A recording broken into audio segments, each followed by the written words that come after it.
چلیں جی، بسم اللہ الرحمن الرحیم، اللہم صلی علی محمد وعلی آل محمد کما صلیت علی ابراہیم وعلی آل ابراہیم انک حمید مجید۔ جی آپ لوگ کو یاد ہوگا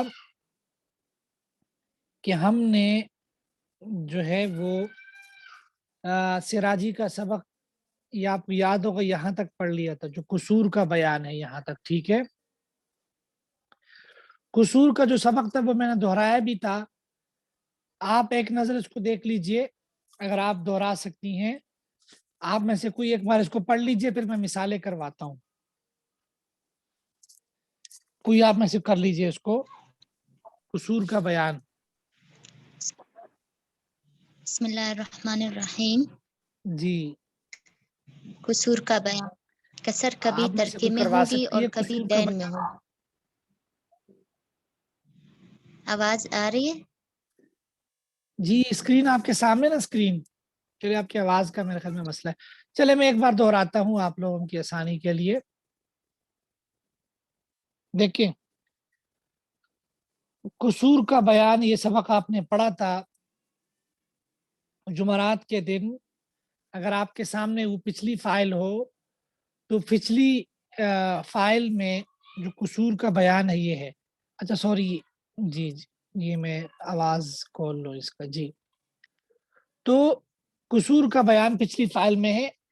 آپ لوگ اگر آپ فائل آپ کے سامنے اس کو ذرا آپ دیکھیں تو یہ سمجھنا آسان ہوگا۔ کسر کبھی ترکے میں ہوگی، کبھی دین میں ہوگی۔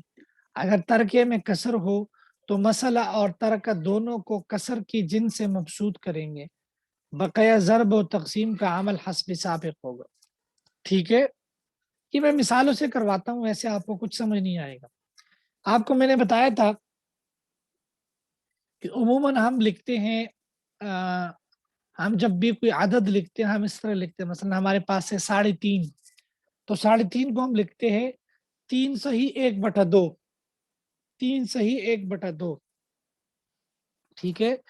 تو ایک طرف 3 لکھتے ہیں، پھر 1/2 لکھتے ہیں۔ تو میں نے آپ کو بتایا تھا کہ جو 3 ہے، 3 یہ کہلاتا ہے عدد صحیح، 3 کہلاتے ہیں عدد صحیح، اور 1/2 میں جو 2 ہے یہ کہلاتا ہے مخرج، اور 1 کہلاتا ہے شمار کنندہ، ٹھیک ہے۔ بہرحال تو یہ جو ہے، اس میں ہم نے آپ کو بتایا تھا کہ جب ترکہ کی بسط ہو تو وہاں پر طریقہ یہ ہوگا کہ آپ عدد صحیح کو مخرج میں ضرب دے اور محصلہ کو شمار کنندہ میں جمع کریں، اور وہاں مسئلہ کی بسط کا طریقہ یہ ہوگا کہ مسئلے کو ترکہ کے مخرج سے ضرب دے۔ یہ جو پہلا پورشن ہے اس کی مثال آپ کے سامنے میں نے اس دن دی تھی، یہ فائل میں یہ مثال لکھی ہوئی، زوج ام اور اخی خیفی ہے۔ زوج کو نصف ملے گا کیونکہ اولاد نہیں ہے، ام کو ثلث ملے گا، اخی خیفی کو سدس۔ جب نصف آ گیا ثلث اور سدس کے ساتھ مسئلہ بن گیا 6 سے، جب مسئلہ 6 سے بن گیا، 6 میں سے آپ نے نصف 3 دے دیا زوج کو، ثلث 2 دے دیا آپ نے ام کو، اور سدس 1 دے دیا آپ نے اخی خیفی کو۔ یاد رکھیں یہاں تک تو مسئلہ بالکل سیدھا سادہ ہے۔ مسئلہ یہ ہے کہ اس صاحب نے جو ترکہ چھوڑا ہے، ترکہ وہ ہے 7.25 روپیہ، 6.75۔ اگر آپ اس کو لکھیں گے بٹے میں تو بٹے میں یہ آئے گا 6/3/4، 6/3/4۔ یہ مثال میں نے آپ کو جمعرات کو کروائی تھی لیکن میں جلدی کروا رہا ہوں۔ اب یہ جو ترکہ ہے نا، اس میں کسر آ رہی ہے، یہ جو لیفٹ سائڈ پہ ترکہ ہے نا، یہ 6/3/4، یہ 6/3/4، یہ جو لفظ ہے اس میں کسر آ رہی ہے۔ اس کو کسر کا ختم کرنے کا طریقہ یہ ہے کہ آپ ترکے کا جو عدد صحیح ہے 6، اس کو مخرج یعنی 4 میں ضرب دے دیں، ملٹیپلائی کرے 4 میں، اور جو جواب آتا ہے 24 کو پلس کر دے 3 سے تو 27 جواب آ جائے۔ اور ادھر 6 کو لے کر آپ جو ہے سوری، آپ ادھر مخرج کو لے کر 4، مخرج کو لے کر آپ 6 میں ضرب دے دے تو ادھر بھی 24 آ جائے گا۔ تو 24 اور 27 میں پھر نسبت دیکھے، توافق کی نسبتیں میں نے بتایا تھا، 27 کا وفق 9 ہے، 24 کا 8 ہے، تو 9 کو 8 پر ڈیوائڈ کر دے، جو جواب آتا ہے اس کو ملٹیپلائی کرے نیچے 3 سے، تو جواب میں آ جائے گا 3.75۔ 2 سے ملٹیپلائی کرے 2.25، 1 سے کرے 1.125۔ ٹھیک ہے، تو اس طریقے سے آپ نے کسر کو ختم کر لیا۔ ٹھیک ہے، دین کے اندر کسر ہو، اس کی مثال یہ ہے کہ ایک میت انتقال کر گیا، اس کے اوپر زید کا بھی قرض ہے، عمر کا بھی ہے، بکر کا بھی ہے۔ زید کا قرض ہے 2 روپیہ، عمر کا قرض ہے 3 روپیہ، بکر کا قرضہ ہے 3.5 روپیہ، 3.5۔ اب کل قرضہ جو بن گیا کل 8 صحیح 1/2، 8 صحیح تقریباً 8.5، 8.5۔ 8 صحیح 1/2 کو ہم لکھتے ہیں، اس طرح لکھتے ہیں کہ یہ 8 ہے اور یہ 1/2 ہے۔ ٹھیک ہے، اب آپ دیکھیں یہ 8 صحیح 1/2، آپ نے اوپر پڑھا تھا کہ اگر دیون میں کسر ہو تو وہاں پر دیون کے بسط کا طریقہ یہ ہے کہ عدد صحیح کو مخرج میں ضرب دے اور جو جواب آئی اس میں شمار کنندہ کو جمع کر دے، اور ترکہ کی بسط کا طریقہ یہ کہ ترکے کو مخرج میں دے ضرب دے۔ دیکھیں یہ آپ کے سامنے مثال ہے کہ آپ کے سامنے عدد صحیح 8، آپ نے مخرج میں ضرب دے دیے 16 اور 1 میں جمع کیے 17، 17 آپ کے پاس آگے مجموعی دیون۔ ترک قاصر آپ کے پاس صرف 5 روپیہ ہے، تو آپ نے 5 کو مخرج میں ضرب دے دیا، مجموعی دیون کا 2 میں تو 10 آ گیا۔ تو 10 اور 17 میں تباین کی نسبت ہے، جب تباین کی نسبت ہے آپ 10 کو تقسیم کر دے 17 پر، 10 کو تقسیم کر دے 17 پر، جو جواب آئے گا اس کو 2 سے ضرب دے دے، یہ 1.118 آ جائے گا۔ 10 تقسیم 17، جو جواب آتے ہیں ملٹیپلائی بائی 2، دیکھیں کیا جواب آتا ہے۔ ٹھیک ہے، بتائیں۔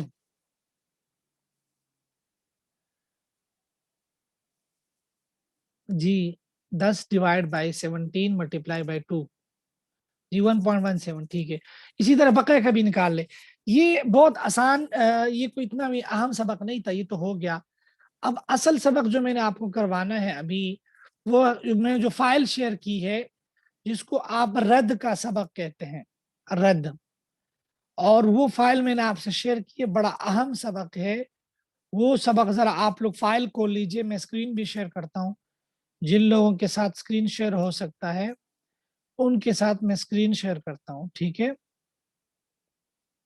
یہ بڑا اہم سبق ہے اور یہ میں آپ کو آج تفصیل سے کرواتا ہوں، باب الرد۔ ٹھیک ہے، اچھا جی، ایک منٹ میں آپ سے اسکرین شیئر کرتا ہوں باب الرد کے حوالے سے۔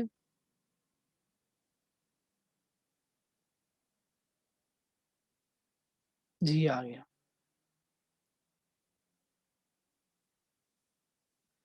جی آپ لوگ جن کے پاس اسکرین شیئر نہیں ہے وہ لوگ اس فائل میں دیکھ سکتے ہیں۔ ٹھیک ہے، دیکھیں باب الرد، یاد رکھیں باب الرد کو صرف میں ایک مرتبہ پڑھ کر سناتا ہوں، آپ لوگ ایک بار پڑھیں گے میرے ساتھ، پھر میں آپ کو تفصیل سے سمجھاؤں گا کہ باب الرد کا مطلب کیا ہے اور اس کی کیا ضرورت پیش آتی ہے۔ ٹھیک ہے، دیکھیں باب الرد، اگر تیسری صورت ہو یعنی مسئلہ زیادہ اور سہام کم ہو تو 4 صورتوں میں سے کوئی صورت سامنے آئے گی۔ ورثہ متحد الجنس ہوں گے، احد الزوجین نہیں ہوگا۔ ورثہ مختلفت الجنس ہوں گے، احد الزوجین نہیں ہوگا۔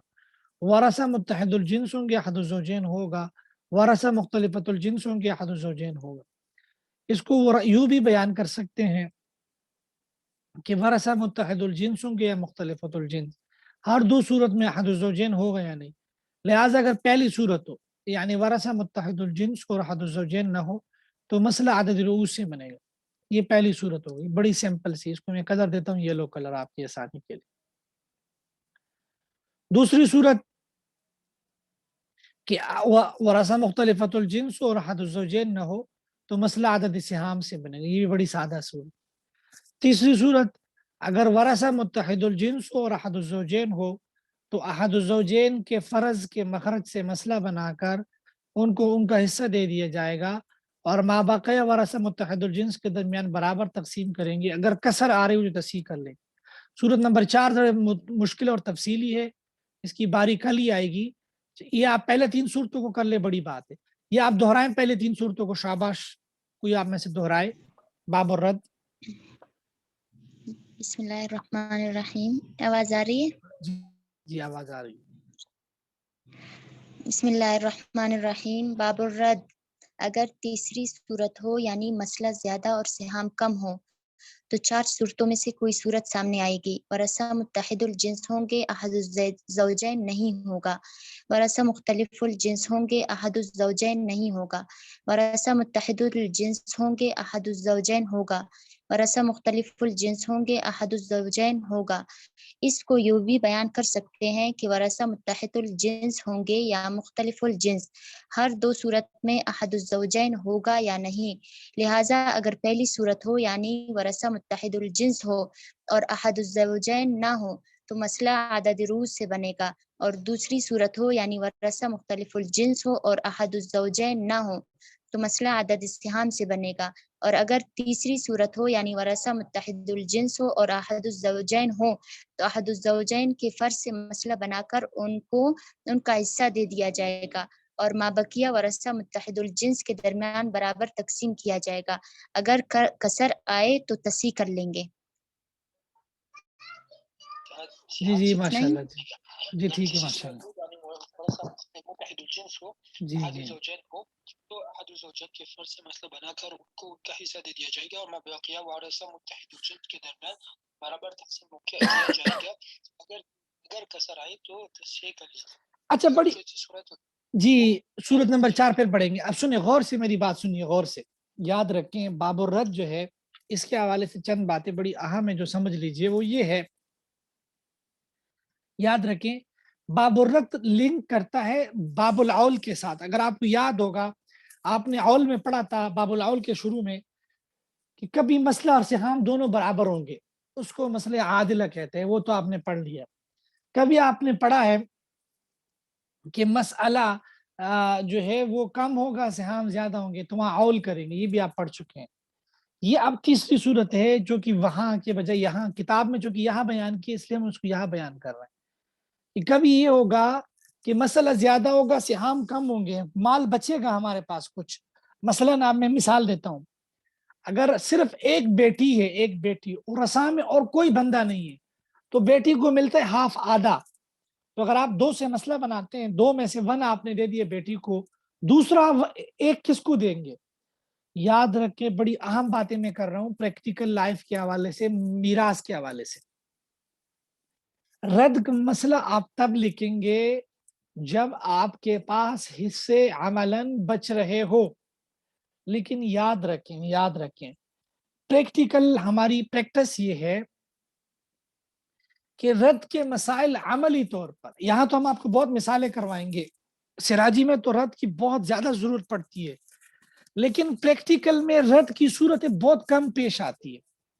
اس لیے کہ رد کا مطلب یہ، اور کبھی بھی آپ نے کسی بھی مستفتی سے، مستفتی اگر آپ کو کہے کہ جی ایک شخص انتقال کر گیا، ایک بیٹی زندہ ہے، آپ نے فوراً سے مسئلہ نہیں بنانا کہ ٹھیک ہے جی میں مسئلہ بناتا ہوں، بیٹی کو ہاف دے دو، کوئی اور وارث نہیں ہے بقیہ ہاف بھی بیٹی کو دے دو. نہیں، ایسی غلطی آپ نے نہیں کرنی.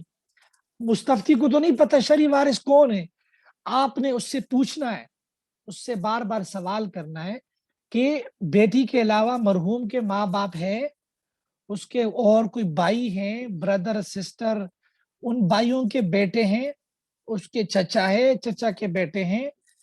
کبھی بھی مستفتی کے خالی سوال پر میراث کا مسئلہ نہیں بنانا جب تک کہ آپ پوری تفتیش نہ کریں، پوری اس سے انویسٹیگیٹ نہ کریں. آپ نے اونلی صرف اس نے سوال دیا اور آپ نے جواب دیا، یہ غلط ہے. میراث میں آپ نے پوری انویسٹیگیشن کرنی، پوچھ گچھ کرنی ہے، کون کون زندہ تھا، فلاں بندہ کب مر گیا، پھر آپ نے مسئلہ بنانا. تو یہ بڑی اہم بات ہے آپ کی پریکٹیکل کے حوالے سے کہ بعض اوقات آپ فوراً جب آپ کو کسی نے مسئلہ دے دیا پریکٹیکل مسائل میں، آپ نے فوراً مسئلہ بنا دیا اور آپ نے کہا استاد جی اس بندے کی تو ایک ہی بیٹی ہے لہٰذا رد لازم ہے. نہیں، آپ اس سے تو پوچھے کہ کون لوگ ہیں. یہ بات سمجھ آئیے جی. آپ نے فوراً کبھی بھی مسئلہ نہیں بنانا جب تک کہ جو آپ سے سوال کر رہا ہے مستفتی اس سے پوری انویسٹیگیشن نہ کرو، خاص کر میراث کے مسائل. بات سمجھ آئیے جی؟ جی جی آپ کو رول نمبر 3 بات سمجھ آئی؟ ہاں جب بات وہ ساری باتیں جب آپ کو یقینی طور پر پتہ ہو کہ اور کوئی لوگ نہیں ہے ذوی الفروز میں، عصبات میں، اور ذوی الفروز میں تو آپ کے علم میں ہے کہ آخری میں یعنی جب عصبات ہو پھر رد کی باری آئے گی، ٹھیک ہے؟ تو جب جہاں رد کی طرف آپ مجبور ہوں گے وہاں رد کی طرف جائیں گے، اور پریکٹیکل ہماری پریکٹس یہ ہے، خاص کر پاکستان میں تو ایسی ہماری، چونکہ یہاں فیملی کا آرگنائز سسٹم ہے، یہاں تو کم ہے، باہر کے ممالک میں جہاں فیملی سسٹم تباہ برباد ہے وہاں پر یہ صورت پیش آتی ہے۔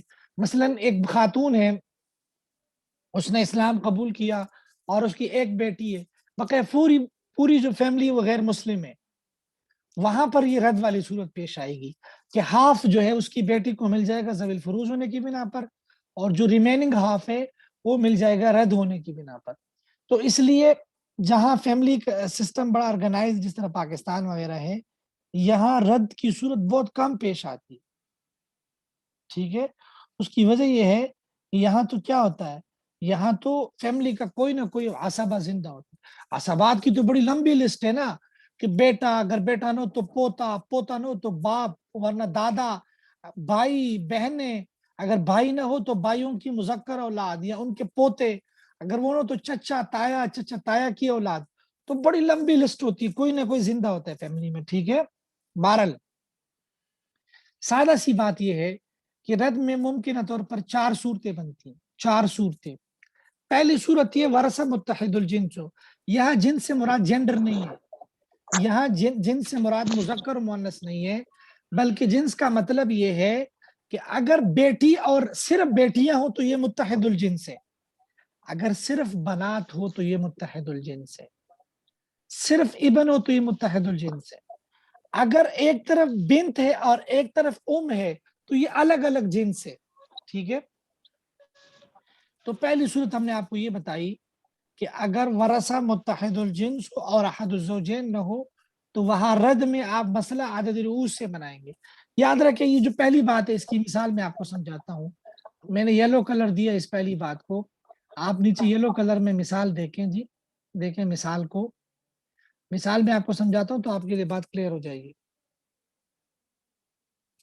دیکھیں یہ مثال میں نے دی ہے یلو کلر میں، فائل میں اگر آپ دیکھیں، ایک شخص سے انتقال کر کے اس کی 2 بیٹیاں ہیں، بنت اور بنت۔ آپ نے سب سے پہلے سادہ مسئلہ بنانا ہے، 2 بیٹیوں کو ملتا ہے ثلثان، تو آپ نے ثلثان کا لفظ لکھنا ہے، اور ثلثان کے بعد آپ نے لکھنا ہے کہ ثلثان کا مخرج کیا ہے جی 3، آپ نے 3 سے مسئلہ بنا دیا، 3 سے جب مسئلہ بنا دیا، 3 کا ثلثان ہے 2 آپ نے دے دیا 2 بیٹیوں کو، 2 آپ نے نیچے لکھ دیا، ٹھیک ہے؟ اب ہمارے پاس 1 بچ رہا ہے، ٹھیک ہے؟ 1 بچ رہا ہے، ہمارے پاس جو ہے وہ مسئلہ جو ہے، ہمارے پاس مسئلہ زیادہ ہے، سہام کم ہے، 1 ہمارے پاس بچ گیا، اور کس کو دے؟ ہمارے پاس یہاں اور کوئی نہیں ہے، جب یہاں اور کوئی نہیں ہے تو ہم یہ رد کی راہ آتی ہے، راہ کہ 3 کے آگے ہم راہ لکھ دیں گے اور راہ کے آگے 2 لکھ دیں گے۔ 2 کا مطلب یہ ہے کہ مسئلہ ہم نے بنا دیا عدد رؤوس سے، 2 بیٹی ہیں تو 2 سے مسئلہ بنا دیا، اور مطلب یہ ہے اب کہ مرحوم کا جو بھی مال ہے اس کو 2 حصوں میں ڈیوائیڈ کرو، ایک حصہ ایک بیٹی کو دے دو، دوسرا حصہ دوسری بیٹی کو دے دو۔ کلیئر ہے جی؟ پہلی مثال، رد کی پہلی مثال کلیئر ہے جی؟ جی جی جی الحمدللہ، اچھا جی ٹھیک ہے۔ اچھا آگے ہم نے پڑھا تھا، اوپر میں آتا ہوں متن کی طرف، یا بالکل، لیکن ہاف ہاف مل جائے گا دونوں کو، جی بالکل، لیکن آپ نے 3 حصے نہیں کرنے نا، جب آپ نے اسٹینڈرڈ 3 کے بجائے 2 کر دیا تو ہر ایک کو 1 1 مل جائے گا، سیم جواب ہو جائے گا۔ ایکچول میں اگر آپ 3 کو فرض کرتے تو 1.5 ہی جائے گا ہر ایک کے پاس، ٹھیک ہے؟ لیکن آپ نے اسٹینڈرڈ 3 کے بجائے راہ لکھ دی نا، راہ کا مطلب ہے رد، رد کے آگے آپ نے 2 لکھ دیا، 2 کا مطلب یہ ہے کہ اب آپ نے جو کل حصے وہ 3 نہیں کرنے 2 کرنے، جب آپ نے 2 کر دیا ہر ایک کو 1 1 مل جائے گا۔